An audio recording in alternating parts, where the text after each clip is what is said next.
Alors, je vais accueillir maintenant Guillaume Jacquemin, designer interactif et enseignant. Alors, je pourrais dire designer hyperactif également. Je crois que c'est un dénominateur commun pour tous nos invités. C'est d'être extrêmement engagé, extrêmement actif dans leur métier et dans les ramifications de ces métiers. Bonjour Guillaume. Bonjour Véronique. Donc, vous êtes designer interactif et enseignant à l'ENSI. Je rappelle que l'ENSI tient pour École nationale supérieure de création industrielle. C'est une des écoles les mieux placées à l'international parmi les écoles de design. Et je ne dis pas ça parce qu'elle est située dans le 11e arrondissement à Paris, mais justement parce qu'elle est devenue prestigieuse depuis sa création, je crois, dans les années 80. Les années 80, absolument. Bon, On va s'asseoir, on Allez. sera un petit peu plus tranquille. Guillaume, vous avez fondé, votre société C'est également, ça. Buzzing Lights, spécialisée dans les expertises, dans les Expérience. expériences, pardon, et on peut dire aussi les scénographies interactives pour des institutions culturelles et aussi pour des artistes. Vous dirigez en parallèle un atelier au sein de l'ENSI qui, si j'ai bien compris, ouvre ses portes au public ce week-end. Voilà, c'est l'autopromo, on la fera tout de suite. Et puis même à la fin, je reparlerai de l'ENSI rapidement. En effet, donc, vous l'avez dit, donc, je fais du design. Et puis mon métier vraiment précis, c'est designer d'expérience interactive. Alors en gros, on se dit, ok, ça veut dire quoi designer d'expérience interactive? Je vais voir si ça marche. Ça. Oh, magnifique. En fait, il y a un mot qui n'est pas hyper clair dans l'affaire, c'est designer. Et c'est même le mot design. Et donc, je me lance dans cette tâche où j'ai communiqué hier à mes camarades de l'école, dire je vais devoir expliquer ce qu'est le design. Et on m'a dit, oh là là, non, tu t'es lancé dans un truc, c'est pas possible. Et ouais, parce qu'en France, c'est pas simple de savoir exactement ce qu'est le design. C'est un mot qui a eu pas mal de définitions différentes. C'est un peu aussi des temples, des églises différentes, des chapelles, comme on dit. Alors, du coup, je l'ai tapé dans Google. Alors, je pense qu'on voit un peu. Et pendant que je parle, on voit que ça n'a pas l'air déjà très fun. Je prends le design est une méthodologie de résolution de problèmes qui permet de piloter l'innovation, développer la réussite des entreprises, menant à améliorer notre qualité de vie. Alors qu'en fait, design, vous l'aviez tous en tête, c'était un truc genre, on parle de meubles design, on parle d'un site web design, ou à la rigueur, on parle de design graphique, mais on ne parlait pas de méthode pour les entreprises. Voilà. Bon, en effet, design, le mot n'est pas clair. Je vais vous dire deux, trois trucs là-dessus. Et après, je vais vous montrer des images de ce que je fais. Design en anglais, ça veut dire concevoir. Et tout à l'heure, Anna en parlait dans le processus de création. Elle parlait toujours de conception. La conception, c'est avoir l'idée de faire quelque chose. C'est le moment où de qu'est-ce qu'on va faire, comment on va le faire, quelle forme ça va avoir, quelle couleur, quelle chose comme ça. Donc c'est la partie vraiment où on réfléchit à ce qu'on veut faire. C'est ça la conception. En italien, design, qui est d'ailleurs la racine réelle du mot, disegno, je ne parle pas du tout italien, donc ça se trouve, on ne prononce pas comme ça, c'est le dessin avec un i, enfin j'insiste parce que vous verrez, il y a une subtilité après, c'est dessiner, donc vraiment faire un croquis avec un crayon. Et puis en français, en fait, design, à l'origine, ça vient aussi de dessin avec un e. Alors, je ne suis pas sûr que grand monde connaisse, je ne sais pas si tu connais les mots comme dessin avec un e. Le dessin, ça veut dire l'intention de faire quelque chose, le projet de faire quelque chose. Et d'ailleurs, à l'époque, c'était le même mot. C'était avec un i et un e, c'était le même concept, et c'était séparé en deux. Et en fait, design, c'est ça, c'est les deux. C'est à la fois avoir l'idée de faire quelque chose, penser, concevoir. Tiens, j'ai envie de faire des nouveaux sièges là ils sont hyper confortables au demeurant. Donc c'est pas une bonne idée de les refaire, mais j'ai envie de revoir un peu le siège d'une salle comme celle-ci. Et c'est à la fois le penser, dire j'ai envie de le faire parce que je trouve que voilà, l'assise n'est pas confortable et j'étais pas bien installé. Moi, je veux des sièges plus larges, un truc un peu cool avec des vibrations dans le dos.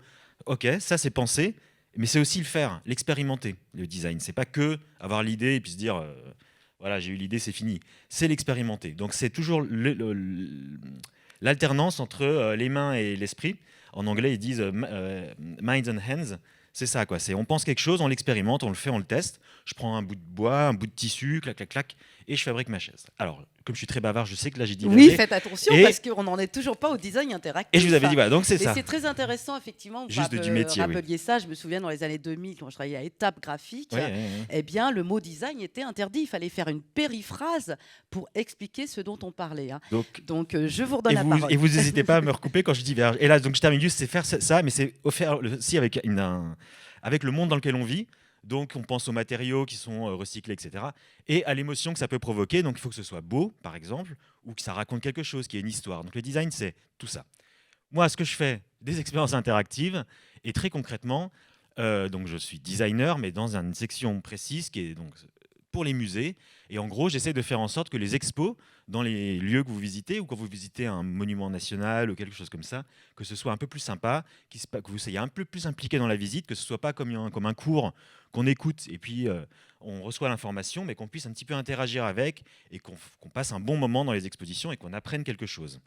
Et il y a toujours quand même cette question d'ergonomie, parce qu'en fait, au départ, on parlait, par exemple, de la conception d'un fauteuil. Oui. C'est quand même ce qui reste, c'est-à-dire c'est aussi l'ergonomie de ces systèmes L'ergonomie, et puis penser à numériques. tous les publics, penser à tout le monde. Tout le monde n'a pas le même bagage culturel, tout le monde n'a pas la même sur des questions de posture, de taille, pour les enfants, pour les adultes, pour les personnes qui ont du mal à marcher, qui ont du mal à lire. C'est prendre tout ça en compte. Voilà, donc vous êtes dans la créativité, hein, dans une industrie totalement créative, mais vous avez aussi toutes ces normes à prendre, un petit peu comme l'architecte aussi a beaucoup Voilà. de Il normes. ne faut presque pas le voir comme une norme, mais comme le fait d'inclure tout le monde. C'est pas en soi une contrainte, c'est pour tout le monde. Alors par exemple des petites images c'était pas Non, pas du tout, je trouve ça très bien. J'ai été autoritaire là, je l'ai senti. Non, pas du tout. Non, je me demandais si est-ce que c'est parce que maintenant il y a C'est faux ce que vous dites, Véronique. Il y a un terme qui vient aussi maintenant, c'est design X. Alors bon, Oui, mais je ne vais pas vous perdre. Hein. Non, j'ai fait assez de parenthèses comme ça. Par exemple, bah voilà, l'expo hip-hop à la Philharmonie, on aurait pu se dire, bon bah on va expliquer aux gens ce qu'est le mixage, avec une interview de quelqu'un qui explique, voilà, le mixage c'est ça. Moi, mon parti pris, et ce pourquoi on me fait travailler, c'est de dire, voilà, en fait, on va faire autre chose, on va plutôt dire, les gens vont apprendre à mixer, enfin pas apprendre, ils vont mixer, remixer des titres, et par le fait d'avoir fait le geste, d'avoir compris, enfin d'avoir bidouillé, par le faire toujours, ils vont comprendre ce que c'est que le mixage. Ils disent, ah oui, en fait, il faut baisser un peu la batterie parce que la voix, sinon on n'entend plus rien quand on met trop fort. Et en fait, il n'y a pas besoin d'expliquer tout un concept, de faire un cours sur le mixage. En pratiquant, on comprend. Et c'est ça le parti pris de ce que je fais. Donc à chaque fois, c'est des trucs interactifs comme ça, avec des boutons qu'on touche. C'est toujours les mêmes boutons que je mets partout. Donc quand vous voyez les blancs comme ça, j'ai un modèle qui est très bien. Donc là, par exemple, au lieu de faire une playlist qu'on clique, on déplaçait un bras de disque comme les turntablers sur les platines. Un mur de graphes, bon ça apportait pas grand chose mais c'est toujours agréable. Voilà, des choses où on vient manipuler et engager le corps, et le fait déjà de s'engager en touchant quelque chose, on est déjà beaucoup plus à l'écoute et on a beaucoup plus envie d'apprendre. Ça peut être sur des choses plus classiques, comme là c'est sur une expo de peinture, où avec un vidéoprojecteur on vient éclairer des zones, et donc on vient expliquer, on parlait des années 80, parce qu'on 90, s'il vous plaît. 80-90, mais il y avait une émission d'Arte, Palette, qui expliquait comme ça les tableaux. Bah là, c'est un peu un Palette, mais in situ. On voit le tableau, puis d'un seul coup, une voix nous explique, ah bah voilà, la présence du sucre et du café, c'est pour montrer la France, les colonies françaises à l'époque, l'import, etc. Je fais aussi des choses pour les enfants, donc des marelles sonores. Par exemple, à droite, c'est au centre Pompidou, pour l'expo Castelbajac. À gauche, c'était cet été à la Philharmonie des enfants, sur le parvis de la Philharmonie, pour la Philharmonie des enfants. Je fais aussi des lieux, enfin je fais partie d'équipes où on conçoit des lieux, from scratch, c'est-à-dire des lieux vides et dans lesquels il faut installer des nouveaux dispositifs, comme là la Philharmonie des enfants, réalisée avec Constance Guisset, une designeuse espace, volume, objet. Et moi je faisais là-dedans que le numérique. D'autres musées, voilà, je passe un peu vite parce que j'ai mis tout ce que j'avais en stock. Alors peut-être justement on peut faire une petite parenthèse là. Comment vous trouvez vos clients ? Comment est-ce que vous répondez à des appels d'offres publics ? Est-ce que vous êtes en compétition souvent ? Est-ce que les compétitions sont rudes ? Comment ça se passe ? Bien, dans quelques secondes, je vais vous le dire. Ok. Parce que je vais vous parler, justement, on va regarder ce que je fais concrètement, comment ça se passe. On va dérouler un projet ensemble, puisque vous me posiez la question, justement. Et je vais prendre un exemple vous n'avez sans doute pas visité, parce que ce n'est pas forcément très connu, mais c'est ce sous-marin dont on m'a confié justement de redesigner un peu l'expérience de visite. Donc comment on va visiter ce sous-marin ? quand j'ai commencé le projet, il était comme ça. Donc c'était pas vraiment un sous-marin qu'on visitait, mais une épave. On est d'accord avec le mot avec mon client, donc c'est bon. On pouvait quand même le visiter, mais on le voyait comme ça, dans un état, bon, il n'a pas l'air très séduisant, mais on peut rentrer dedans. Malgré tout, c'est un super objet. Donc moi, je me dis, je sais que je vais m'éclater, parce qu'il y a plein de choses à faire. Donc ça, c'est avant. Et après, la restauration et rénovation, il y a déjà un peu plus d'éclairage, et je vais vous dire d'autres choses. On expliquait, par exemple, il y a des grandes projections qui sont sur les murs en béton de l'écluse, des petites gobos. Les gobos, c'est exactement comme là, le forum des images. C'est du texte qu'on peut projeter sur un sous-marin, une surface, qui expliquait les zones. Voilà, barre de plongée, par exemple. Donc on comprenait un peu mieux ce qu'on voyait.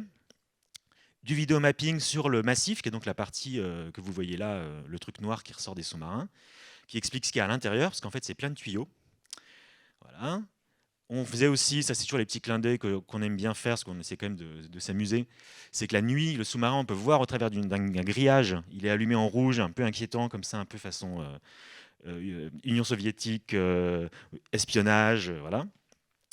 Et aussi, par exemple, on pensait, les personnes qui ne peuvent pas monter dans le sous-marin ou qui sont claustrophobes, elles ont, donc là c'est le côté inclusif, une application, alors on peut partir à deux, une sorte de visio, et on navigue on va dans le sous-marin, avec quelqu'un qui est en expédition pour nous, et on est en liaison audio-vidéo, et on voit aussi des photos 360 quand on navigue. Et donc je vais arriver au truc, comment on trouve les clients. Alors concrètement, ça commence par un truc pas marrant du tout, ça s'appelle les marchés publics, c'est-à-dire que comme les musées, vous savez, en France, on a la chance qu'ils soient publics et souvent le ministère de la Culture, ils lancent des projets. Donc ils nous disent concrètement, pour ce sous-marin, on peut prendre cet exemple, on a envie de refaire l'expérience de visite, on a envie qu'il se passe quelque chose de différent, parce qu'aujourd'hui, on sait que c'est pas fou, on s'ennuie un peu. Pour renouveler les faut publics. renouveler, exactement. Ça fait 10 ans qu'il est comme ça, tout le monde le connaît, mais il est comme il est d'habitude. Donc ils publient une sorte d'intention, avec des photos, avec deux, trois intentions quand même pour eux. On aimerait bien qu'il y ait du son, on aimerait bien qu'il se passe ça. Et nous, on s'empare de ce projet. Et c'est là qu'il faut quand même un petit peu bosser à l'école. C'est arriver à rédiger et arriver en quelques phrases, quelques visuels, montrer ce qu'on veut faire. C'est pas le faire, c'est donner un peu voilà, une tournure. Moi, je le vois comme ça, des visuels de référence. Voilà, moi, ça m'évoque ça. Enfin, vraiment Quel est votre dessin avec un E un alors? dessin avec un E. Mon intention, ce sera ça. Je veux que le visiteur, quand il rentre et quand il ressort, pardon, il ait retenu ça, il ait vu ça, il ait vécu ça. Et donc ça, il faut arriver à le rédiger. Et donc, il faut savoir un petit peu, voilà, quand même faire du rédactionnel Et s'adapter à son et interlocuteur. s'adapter à son interlocuteur. Et puis, il faut faire aussi un petit peu des chiffrages, puisqu'il faut savoir combien ça va coûter et est-ce que ça va être faisable dans l'enveloppe, parce que l'idée, c'est pas d'être sélectionné et puis qu'après, on dise, ah bon, en fait, il n'y a pas l'argent. Après, on fait des repérages, on va sur place, on regarde un peu, on fait des mesures, on regarde le système existant, on fait la visite plusieurs fois avec son public. On regarde ce qui se passe autour aussi pour avoir un petit peu voilà, de dézoomer un petit peu. Oui, voir dans quel contexte Quel contexte ça s'insère, ce la projet. ville, ouais, voilà, un petit peu sentir les choses. Et Quels après, sont on les fait des publics plans. susceptibles de venir également. Absolument. Et après, on fait des plans. On fait beaucoup voilà, on récupère les plans du lieu et puis on commence à dessiner, à imaginer les choses, à refaire des 3D ou des photomontages pour juste l'intention. L'idée, toujours, c'est pas de faire tout, c'est juste de donner la direction. Et alors, par exemple, toute cette phase-là, souvent, elle n'est pas rémunérée, hein. C'est ce qu'on appelle un peu des avant-projets. Enfin, c'est peut-être pas le même jargon que dans l'architecture, vraiment, avant-projet sommaire, etc. Mais c'est un petit peu les mêmes démarches. C'est-à-dire que vous faites beaucoup de travail en amont avant de pouvoir remporter le projet. Alors, c'est vrai que c'est ce que j'ai pas précisé sur la partie marché public. Là, l'autre volet est beaucoup moins drôle. C'est beaucoup de travail pour juste avoir parfois juste une lettre de refus sans trop de moyens de négocier, en fait. On aurait pu se dire, bah oui, mais bien sûr que j'aurais pu réduire mon ambition dans ce cas-là. Si c'est ça qui allait pas, j'aurais pu le faire autrement. Mais on a juste le nom et point barre. Donc ça, c'est un peu sec. Et vous, par exemple, à Buzzing Lights, est-ce que vous êtes obligé de faire appel à d'autres compétences déjà à ce stade-là, c'est-à-dire au stade de la conception Ouais. ou de la réponse à un appel d'offres? Alors, non, à la réponse à l'appel d'offres, parfois on fait des équipes. Donc on se dit, voilà, pour ce projet-là, je ne peux pas le faire tout seul, il va me falloir un architecte parce qu'il y a du bâtiment, et je vais en parler juste après aussi. Va me falloir quelqu'un qui fait du son, parce que je ne pourrais pas le faire tout seul. Donc on fait des équipes, ou alors on répond tout seul et on sait qu'on trouvera des gens par la suite. Pour le sous-marin, c'était ça. Oui, c'est-à-dire que vous avez déjà, même si vous n'avez pas forcément les compétences sonores, vous avez déjà une très bonne vision, un petit peu aussi comme Anna dans la création du jeu, c'est-à-dire qu'elle sait aussi quels sont tous les métiers enfin, qui viennent s'agréger autour de la fabrication de cette chaîne. En Et fait. dans le design, d'une manière générale, et là aussi, ça s'applique parfaitement, on a un bon réseau de personnes qu'on connaît qui font des choses. On sait qu'un tel ou une telle, c'est vraiment la personne c'est elle qu'il me faut là en lumière. Je savais qui je voulais. C'était clair. Enfin, je devrais pas le dire parce qu'on a fait une consultation quand même, mais Et vous êtes c'est combien à passé. Buzzing Lights? Alors on est, justement, je voulais vous montrer les métiers. Aujourd'hui, je suis tout seul parce que c'est un travail d'indépendant. On a été 2 à un moment, et voilà. Et puis chacun mon collègue est parti aux États-Unis faire à peu près la même chose dans une grosse boîte qui s'appelle Local Projects. Là, c'était juste pour vous montrer l'écart entre à gauche, c'était la conception. J'avais juste fait un photomontage, et à droite, c'est le réel. Donc vous voyez qu'il y a quand même des choses similaires entre ce que j'ai vendu et ce que j'ai réalisé. Pareil ici, ça vous l'avez vu tout à l'heure, et on va parler des métiers. Voilà. Là, c'était le visuel qui expliquait les trous en rouge. Prenez votre temps, hein, c'est passionnant de voir comme ça ces images défiler. Et hop, ainsi voilà. Et donc avec quel métier je bosse, voilà, c'est là où on se disait il y avait beaucoup de scénographes. Donc souvent d'ailleurs c'est plutôt l'inverse, c'est eux qui répondent aux projets et qui intègrent des profils comme le mien dans les projets. Il y a sound designer et ingénieur du son, donc ça, je crois que vous en faites à Tumo d'ailleurs, il y a du son hyper important. Là, par exemple, pour le projet, il y avait une ambiance sonore sur plusieurs haut-parleurs, donc il fallait quelqu'un qui fasse cette création sonore. Et je me suis juste gardé le bip du sonar à designer, parce que je fais un peu de son aussi, et c'était mon petit plaisir. Mais c'est hyper, ça m'a mis plus d'une semaine pour le faire en bossant bien.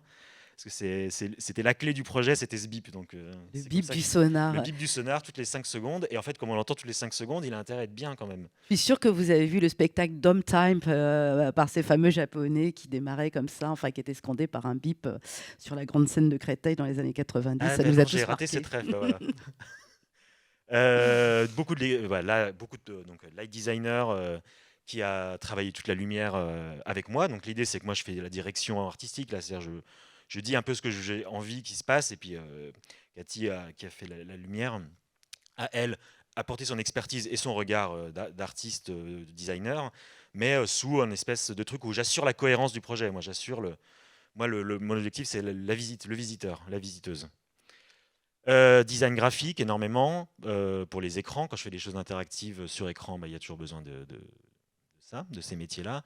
Motion, par exemple, les films sur le périscope, là, c'était réalisé par une motion designer. Du code, toujours. Moi, je développe aussi à titre. Enfin, je fabrique beaucoup de mes choses, développe beaucoup, mais parfois, je n'ai pas envie de le faire tout seul, ou je ne sais pas faire surtout. Et comme je vieillis, je ne suis plus au courant des nouveaux langages, et j'ai du mal à apprendre maintenant. Donc, je fais apprendre aux autres, c'est plus simple.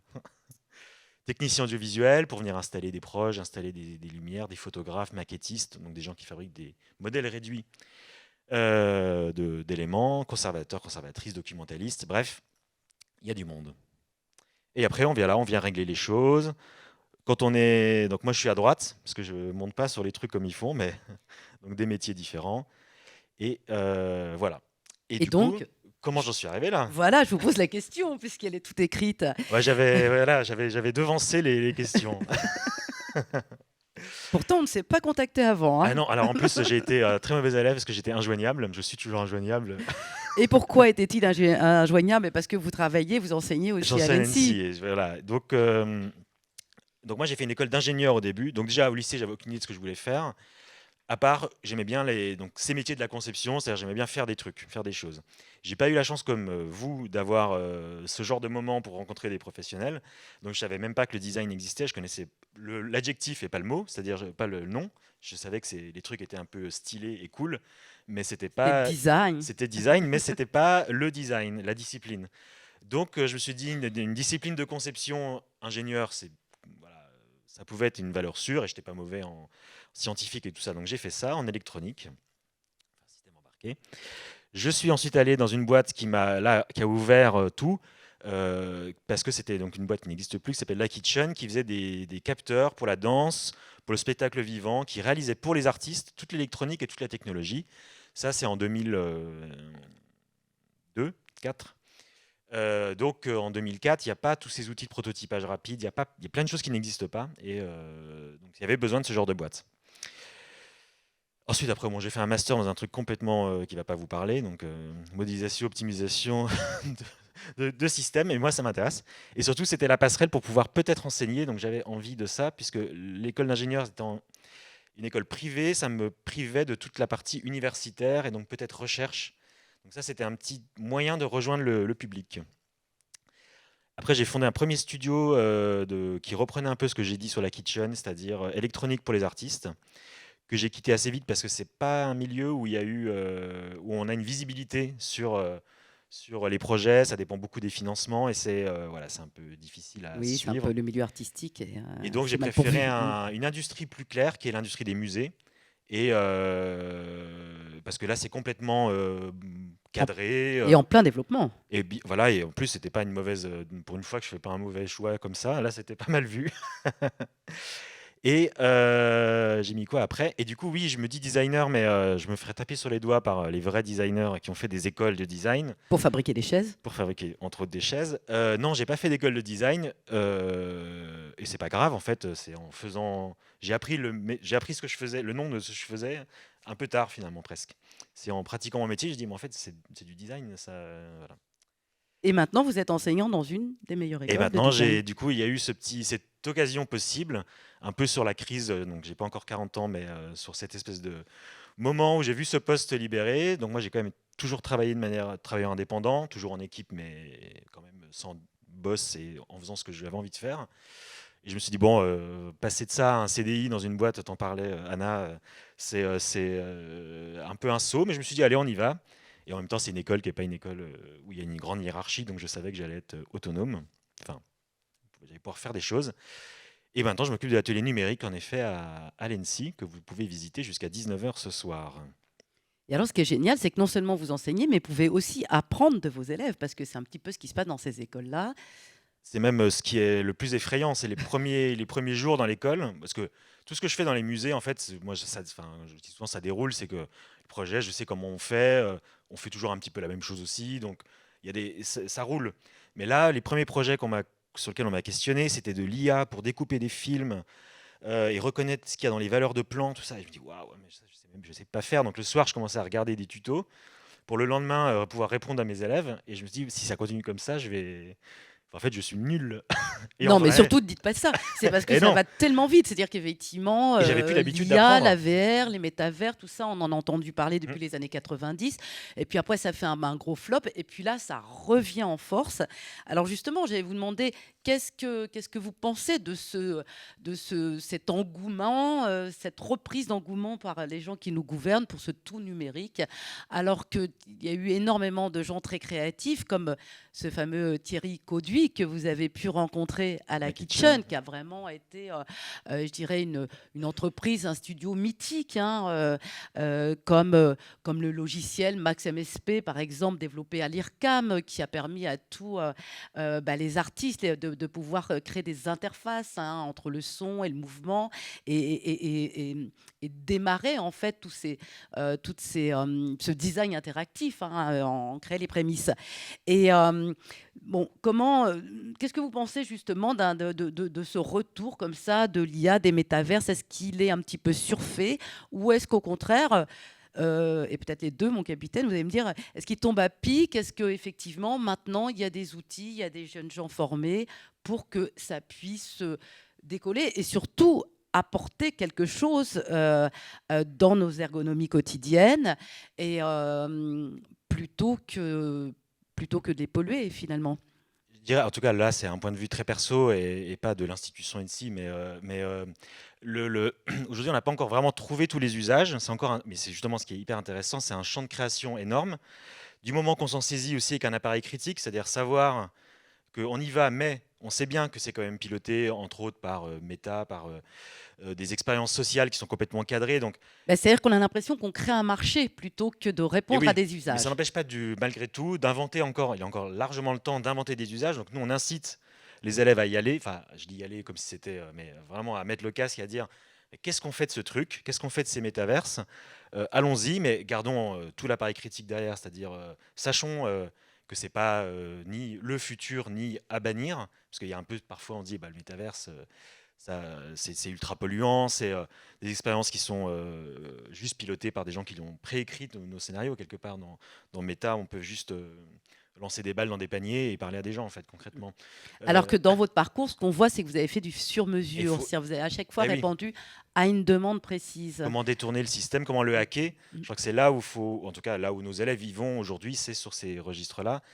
Et le volet en effet après d'outils. Et je pense qu'il y a quelqu'un de la robotique, je crois, qui vient cet après-midi. Oui. Là, en tant qu'outil, ça a pleinement son sens, mais là, c'est pas mon domaine.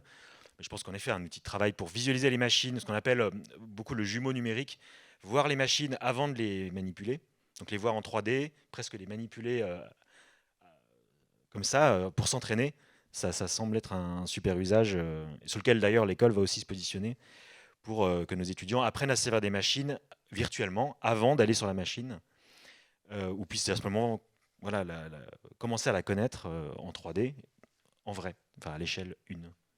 Alors, on a parlé un petit peu de l'IA là, mais justement, moi, la question du son m'intéresse assez parce que j'ai l'impression que ça n'a pas tellement évolué. Là, par exemple, on a une exposition à Beaubourg, la Soundwalk, qui permet d'être immergé dans des vidéos et de se promener dans l'exposition.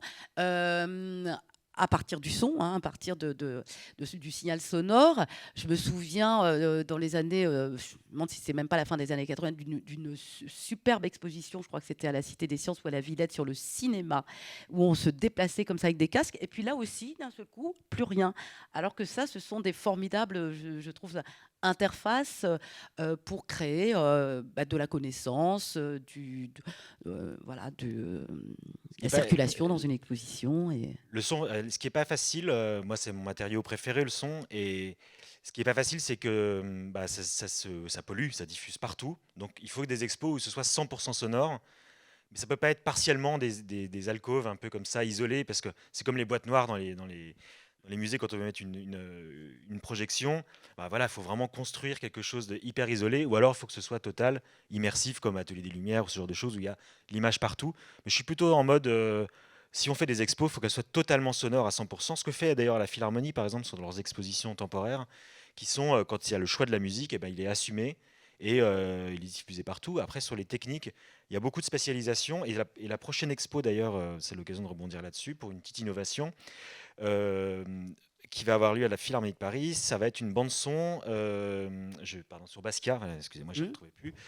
La bande son va être générée par une IA. Donc c'est des fragments de son de ce qu'écoutait Banksy. Voilà, à chaque fois, Basquiat. Basquiat. C'est pour ça que je savais que c'était pas ça. Basquiat et du coup qui sont remixés en temps réel par une intelligence artificielle.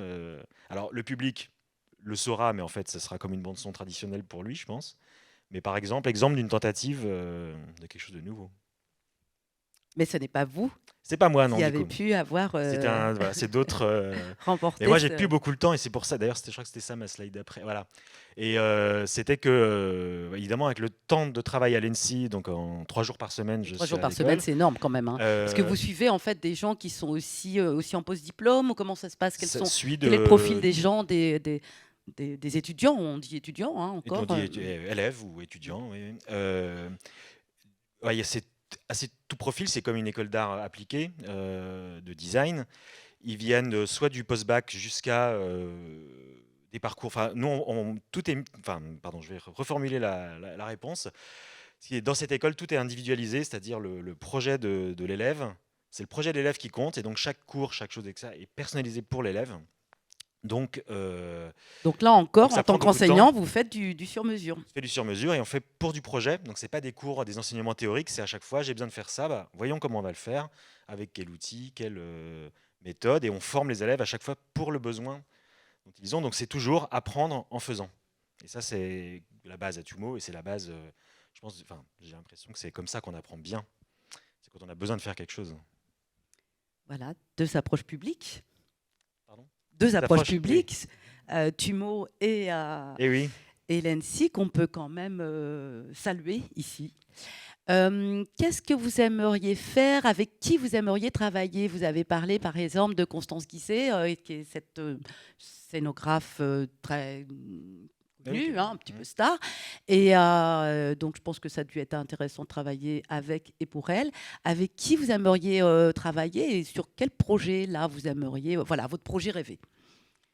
Je vous demande pas quel a été votre jeu vidéo préféré, mais vous, je vous transporte dans le futur, voilà. Alors là, vous me prenez sur une question, j'ai pas du tout la tête sur cette question-là. Alors peut-être, je vais pas du tout répondre avec faire l'homme politique qui répond pas du tout à la bonne question, mais un projet où c'était, je vous parle quand même, je vais parler du passé, tant pis.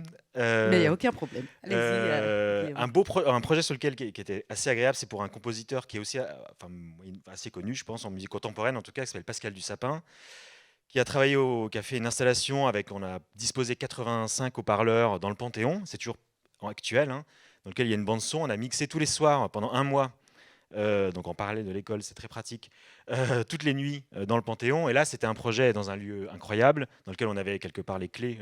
J'exagère un peu, mais on nous donnait les clés du Panthéon le soir. Et on pouvait travailler toute la nuit avec un grand compositeur qui a travaillé beaucoup sur la musique de Xenakis, qui est aussi pour moi un compositeur hyper important dans mon travail et puis dans ce que j'aime. Et donc ça a été là, par contre, un truc un peu rêvé, un super lieu, un lieu pareil dans lequel on met du son, un lieu qui est pas facile en termes de son, justement, qui a une réverbération, le son est très atypique. C'était un peu le projet, un beau projet rêvé. Et ce sous-marin, j'ai beaucoup aimé. Ça m'a pris 2 ans quand même de la durée de cette remise en état de ce sous-marin, mais c'est un lieu, c'est quand même assez atypique de Tout à bosser fait, dans un ouais. sous-marin. Bah, écoutez, ce sont deux expériences que nous pouvons d'ailleurs partager maintenant, puisque c'est à Saint-Nazaire et donc ça peut se Absolument. visiter, cette Accessible en base. TGV. C'est mieux l'été parce qu'il y C'est a. mieux quand c'est pas un jour de grève, par exemple pas le 31 janvier. Et Je crois que il fait très froid aussi à Saint-Nazaire. Allez-y plutôt. quant au Panthéon, on peut y aller quand on veut On peut aller quand on finalement. veut. C'est Et ouvert au c'est public. c'est ouvert au public et c'est toutes les 15 minutes, enfin environ toutes les 15 minutes se déclenche la bande son, enfin, des fragments de son, et c'est des chœurs qui ont été enregistrés à la Philharmonie justement. Magnifique. Et donc c'est une installation pérenne. RN, absolument. C'est même une des installations qui est vue comme, en fait vous avez plein de groupes sculptés dans le Panthéon qui sont à chaque fois des commandes publiques qui ont été rajoutées. Et là, l'install, elle est vue comme étant pérenne, voire même, enfin, elle doit durer dans le temps. Donc, on la projette pour qu'elle soit au même titre qu'une sculpture, hein, qu'elle reste. Donc, à voir comment ça vit, parce que le numérique, c'est rarement des choses qui durent plus de 5 ans, quoi. Voilà, alors ça c'est un autre débat sur lequel nous allons peut-être pas nous immiscer avant le déjeuner, Absolument. mais effectivement, bon, c'est aussi ce qui crée la difficulté de ces métiers. On l'a déjà un petit peu évoqué, c'est cette idée de devoir se renouveler tout le temps, toujours. Et puis, lorsqu'on a créé des œuvres, des dispositifs, eh bien, c'est de pouvoir aussi les entretenir. Et c'est pour ça que aussi les espaces publics ont été un petit peu frileux et que bon, voilà, il faut continuer de travailler, de former des nouveaux élèves pour pouvoir aussi entretenir ces œuvres et ces dispositifs. Transmettre. Est-ce que quelqu'un d'autre aimerait intervenir et poser des questions à Guillaume ou préfère peut-être lui parler personnellement dans les couloirs? Juste après, Ça se puisque fait, voilà, ça se parfois ça fait. se fait. On n'ose pas forcément poser des questions quand elles sont. Lorraine, vous avez quelque Oui, chose moi à j'avais une ajouter? question. Il me semble qu'on n'est pas revenu sur cette idée et le métier qui évolue aujourd'hui. Est-ce qu'on peut faire un tout petit Ah oui. mot là-dessus? C'est pas encore tout à fait clair dans ma tête. Oui, parce que c'est vrai que j'ai juste dit que j'avais breaké un peu pour le travail en 2 jours par semaine. C'est pas assez pour suivre les projets, donc je sais qu'il faut que je fasse autre chose. Et aussi l'envie de la médiation aujourd'hui. Donc ce qu'on appelle la médiation, c'est faire justement ces dispositifs. Ils se ressemblent quand même un petit peu tous. J'ai l'impression qu'on n'a pas inclus toutes les composantes qu'il fallait, notamment la composante environnementale et durable. Dans ces dispositifs, on les expose, c'est quand même pour 3 mois, on monte des scénographies, on fait venir du matériel, etc. À 3 mois, plus trop aujourd'hui, mais on jette tout. C'est pas du tout un modèle auquel j'adhère, donc j'ai envie plutôt maintenant de m'orienter là-dedans, c'est de conseiller les musées pour faire une médiation plus plus durable déjà. Durable, ça veut dire qu'on peut réutiliser des bouts bon, réaliser le matériel évidemment, mais même réaliser des bouts de choses ou les concevoir pour que ce soit réutilisable. Pour que les contenus soient éditables, je sais pas, enfin tout ce qu'on peut faire pour réutiliser au maximum et aussi pour s'adresser à plus de public, parce que j'ai le sentiment au travers de mes 15 ans dans Buzzing Light que malgré tout, on va pas encore chercher tous les publics là où ils sont Et on reste encore un peu élitiste et j'aimerais bien développer vraiment cette frange-là sur ces éléments qui semblent manquer et qui je me présentais comme les outils du designer, hein. Aujourd'hui, on fait des beaux objets, on fait des super trucs en dispositif dans les musées, mais j'ai l'impression qu'on a un peu oublié ces deux critères-là, humains et environnementaux, ou alors ils sont traités de manière un petit peu binaire. On fait un truc pour les handicapés, un truc pour les personnes en mobilité réduite, et quelque chose pour les valides, justement. Et en fait, on peut trouver des choses plus universelles, plus lisses entre les publics. Et voilà, c'est là-dessus sur lequel j'aimerais vraiment déployer maintenant mon énergie. Et c'est quelque chose que je pense que je peux faire en 2 jours par semaine. Oui, et ce qui paraît assez naturel comme évolution, parce que c'est en fait fort de votre expérience. Maintenant, vous avez envie de vous placer du côté du commanditaire, si je puis dire, hein, et qui, lui, n'a pas toujours forcément été formé, ne s'est pas posé les questions que vous êtes posées pendant plus de 10 ou 20 ans. Et eh bien, il faudrait que nous puissions transmettre cette vidéo aux gens du Louvre, aux personnalités des musées. Oh, mais j'en afin parle, hein, de- Nous avons ici un très bon conseil. Voilà. Eh bien, merci beaucoup, Merci Guillaume. beaucoup, merci pour l'invitation.